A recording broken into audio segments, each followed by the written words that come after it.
Hi there and welcome back to Belleville Toyota.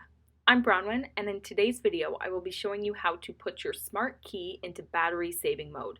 This feature comes in handy if you're not planning on using your smart key or driving your vehicle for an extended period of time to help lengthen the battery life. For this demonstration, I'm using a 2020 Highlander, but this method will work on nearly all Toyota models equipped with a smart key.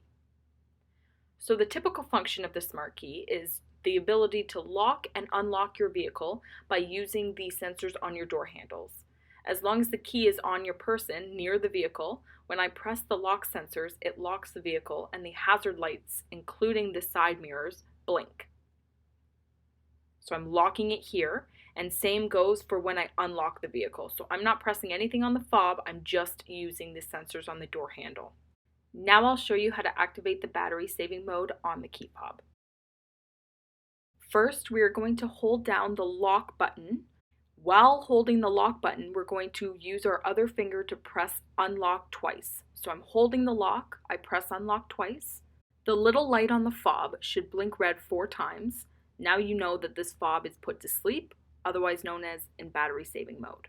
So when I go to lock or unlock the doors using the sensors on my vehicle's door handle, just holding the smart key, you will notice that the side mirror lights are not illuminating, there are no audible beeps, and the vehicle's not being locked or unlocked by the presence of my key fob.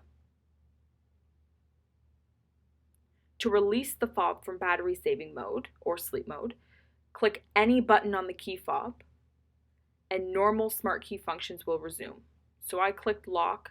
You'll see the lights flashing, indicating the doors being locked or unlocked as the sensors are now reactivated by the presence of the smart key, which is back to typical functioning. This is also a great feature if you want to extend the battery life of a second key fob that you rarely use. For all other smart key features, make sure to check out the smart key video on our channel. I will link it down below. That's all for today's video. I'm Bronwyn from Belleville Toyota. Thank you so much for watching.